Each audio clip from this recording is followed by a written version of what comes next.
Welcome to the market money magnet guys. आज यहाँ इस वीडियो में हम बात करने वाले हैं IEX के बारे में। हम जानते ही IEX जो है आज करीबन मोर देन 5% की तेज़ी में हमें देखने को मिला। हम जानेंगे इसके पीछे का रीज़न और क्या ये भागती हुई ट्रेन में हमें चढ़ना चाहिए या नहीं, ये भी हम जानेंगे।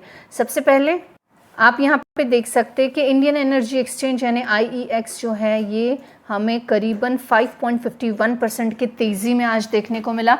बहुत दिनों बाद हमें इसमें इतनी अच्छी तेज़ी देखने को मिली है। ऑब्वियस है इतनी बड़ी तेज़ी के पीछे कुछ ना कुछ कारण रहा होगा, तो हम इस वीडियो में ये कारण भी जानेंगे। और आप जानते ही है कि ये एनर्जी में ट्रेड करने वाला स्टॉक है। अब एनर्जी में ट्रेड करने वाले स्टॉक में इतनी बड़ी तेज़ी के पीछे रीज़न क्या हो सकता है, ये जानना तो डेफिनेटली बनता है। पिछले 5 दिनों में भी ये 7% के तेज़ी में और पिछले 1 महीने में 3% के, तो हम ये बोल सकते हैं कंटिन्यू 1 महीने के सेशन में ये अच्छा खासा तेज़ी में था। और आज एक दिन में यानी 6 अप्रैल के दिन ये करीबन 5.5% के तेज़ी में हमें देखने को मिला है। इस तेज़ी के पीछे का सबसे मोस्ट इम्पॉर्टेंट जो रीज़न रहा है वो रीज़न रहा है रिकॉर्ड ट्रेडिंग वॉल्यूम। जो IEX के रिपोर्टेड टोटल मंथली जो वॉल्यूम है वो 12,550 मिलियन यूनिट का देखने को मिला, वो भी एक महीने में। और एक्सचेंज का जो higher ever daily average electricity trader volume है वो है 448 मिलियन यूनिट का ड्यूरिंग द 1 मंथ। तो यहाँ पे हम बोल सकते हैं कि IEX ने एक महीने में जो ट्रेडिंग वॉल्यूम दिखाया है वो बहुत ही शानदार दिखाया है। और इस वजह से सबसे मेनली ये जब डिस्क्लोज हुई बात, इसके बाद ही IEX जो है ये हमें हवा की तरह उड़ता हुआ, फैलता हुआ और बढ़ता हुआ देखने को मिला। क्योंकि रिकॉर्ड ट्रेडिंग वॉल्यूम, अगर कोई ट्रेडिंग एक्सचेंज का स्टॉक है जैसे कि हम जानते हैं IEX है, और IEX ट्रेडिंग वॉल्यूम होने की वजह से ये हमें एक शानदार तरीके से बढ़ता हुआ नज़र आया है। अब यहाँ पे जो सेगमेंट ग्रोथ है उसके बारे में अगर हम बात कर ले तो द रियल टाइम मार्केट जो है RTM का वो विटनेस रहा है कि 51.7% ईयर ऑन ईयर ग्रोथ, जो कि 4,379 MU से हमें देखने को मिली। और एडिशनली ग्रीन मार्केट जो है ये 46.3% ईयर ऑन ईयर 808 MU से देखने को मिला। ये भी एक रीज़न है कि IEX जो है ये हमें बढ़िया से ग्रोथ में देखने को मिला। फेवरेबल प्राइसिंग देखने को मिली despite of 1.9% raising. National energy consumption के power prices on exchange decline हुए हैं अप्रोक्सीमेट 18%, लेकिन IEX हमें एक अच्छी तेज़ी में देखने को मिल रहा है। और जो सप्लाई लिक्विडिटी है वो भी इम्प्रूव हो रही है। अब इंकरेजमेंट डिस्ट्रीब्यूशन कंपनीज जो होती है या इंडस्ट्रियल कंज्यूमर शिफ्ट जो है वो भी हमें IEX के प्लेटफॉर्म पे ट्रेड होते हुए देखने को मिलते हैं। अब रेगुलेटरी रिलीफ इसमें होपफुली ऐसा देखने को मिल सकता है कि इन्वेस्टर के सेंटिमेंट जो है बियॉन्ड ऑन गोइंग प्रोसीडिंग्स के देखने को मिलेंगे, एपेलेट ट्रिब्यूनल फॉर इलेक्ट्रिसिटी के। और इसके अलावा जो मार्केट कपलिंग रूल है ये भी यहाँ पे हमें रिगार्डिंग द ट्रेडिंग देखने को मिल सकता है।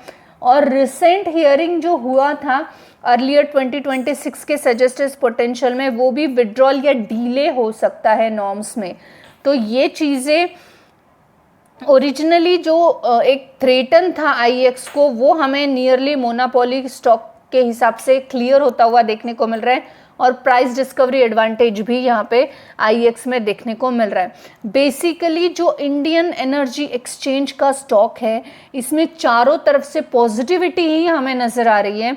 एक तो रिकॉर्ड हाई इनका ट्रेडिंग वॉल्यूम देखने को मिला, सेगमेंट ग्रोथ हमें बढ़िया देखने को मिल रही है, साथ ही साथ फेवरेबल प्राइसिंग्स हैं और रेगुलेटरी रिलीफ भी मिलने के चांसेस है, जो कि हम जानते हैं 2016 में जो हियरिंग होंगी उसमें पोटेंशियली हम विड्रॉवल या डीले का नॉर्म्स हमें देखने को मिल सकता है। तो ये सारे रीजंस रहे हैं जो कि हमें IEX का एक अपवर्ड मोमेंटम देखने को मिल रहा है। और IEX में एक दिन में 5% का यहाँ पे हमें जो है रेल देखने को मिला। IEX पे अगर हम फंडामेंटल्स की एक बार बात कर ले, पर आप देख सकते हैं कि जो मार्केट कैप है आईएक्स का वो 11,242 करोड़ का है, स्टॉक पी 24 का है, आरओसी 53 और आरओई 40.5 का है, जो कि अच्छा देखने को मिलता है। करंट स्टॉक प्राइस 126 का है, डिविडेंड यील्ड 2.38 का है, कंसिस्टेंसी से डिविडेंड पेइंग स्टॉक है, फेस वैल्यू 1 का है, यानी आने वाले समय में किसी तरह का स्प्लिट हमें देखने को नहीं मिलने वाला है।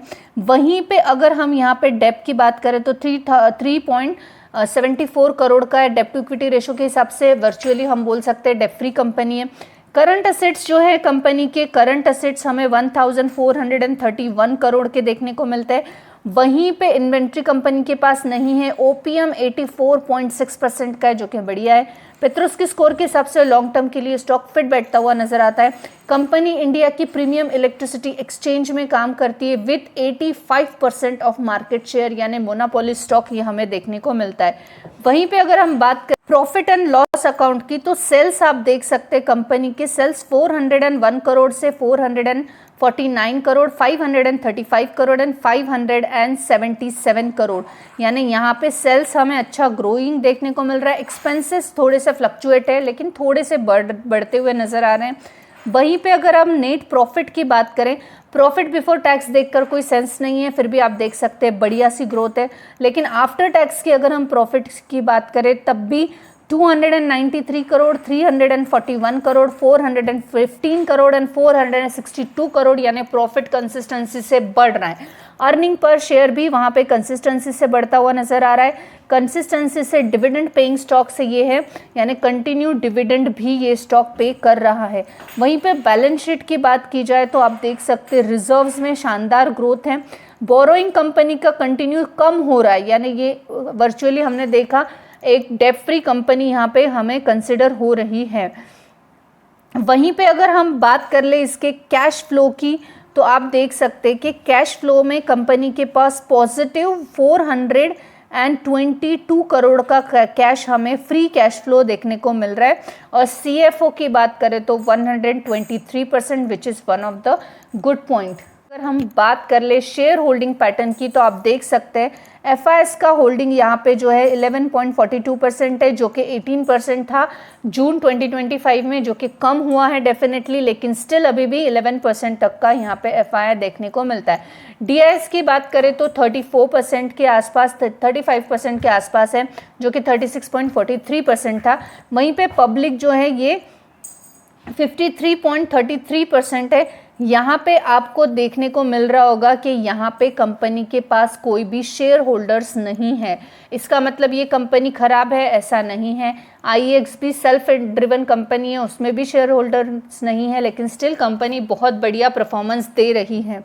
तो यहाँ पे शेयर होल्डर न होना, इसके पीछे का रीज़न तो सबको यही लगता है कि आईएक्स क्यों नहीं है इसमें शेयर होल्डर्स।